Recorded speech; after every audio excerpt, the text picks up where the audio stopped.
அனைவருக்கும் வணக்கம். என் பெயர் எஸ் சர்திக். நான் பாரதிய பொதுப்பள்ளியில் 3ஆம் வகுப்பில் படிக்கிறேன். சென்னை 95. இந்த வாய்ப்பை வழங்கிய வாகை மழையின் மன்றத்திற்கு நன்றி. அவையாளர் ஜாதி செடியில் எவ்வளவோ வரிகள் இருக்கு. அதில் நான் தேர்ந்தெடுக்கிற வரி வரிசை எண் 15 ஞாபகம் வலை. வாங்க பொருள் பார்ப்போமா? தன் இனத்தாரோடு இணங்கி விட்டு கொடுத்துவாள். வாங்க பொருள் விளக்கம் பார்ப்போம். இந்த எழுத்து எப்படி வளைந்து குனிந்து நிமிர்ந்து தன்னோட வரிசையை எப்படி தாங்கி பிடிக்குதோ அதே மாதிரி நம்மளோட குடும்பத்தினர்கள், உறவினர்கள், நண்பர்கள் எல்லாரையும் ஒற்றுமையா விட்டு கொடுத்து வாழணும். நாங்க ஒரு குட்டி கதை பார்ப்போமா? ஒரு ஊர்ல கைலேஷ்னு ஒரு பையன் இருந்தானா. அவனுடைய அம்மா அப்பா தினமும் வேலைக்கு போயிடுவாங்களாம்.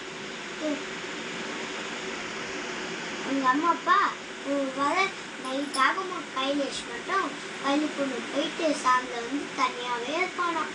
கைலேஷ் வளர அவன் தனியா இருக்கிற மாதிரி உணர்ந்தானாம்.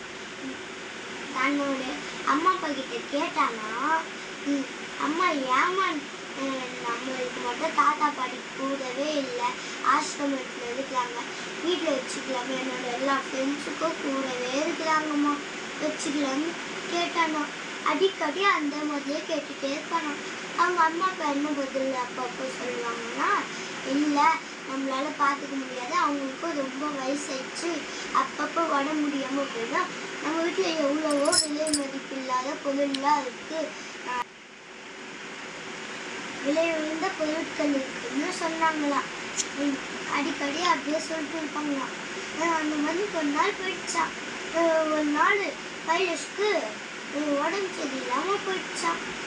அப்பவும் கைலேஷ் என்ன கேட்டாங்கன்னா, அம்மா தாத்தா பாட்டி வீட்டுக்கு கூட்டிகிட்டு வாங்கம்மா, நான் வீட்டிலேருந்து பத்திரமா பார்த்துக்குவாங்கன்னு தான் சொன்னானா. அதுக்கு அம்மா அப்பா மனசு அறிஞ்சு தாத்தா பாட்டியை வீட்டுக்கு கூப்பிட்டு வந்துட்டாங்க. அப்புறமா கைலேஷ்க்கு ரொம்ப சந்தோஷமா ஆயிடுச்சான்.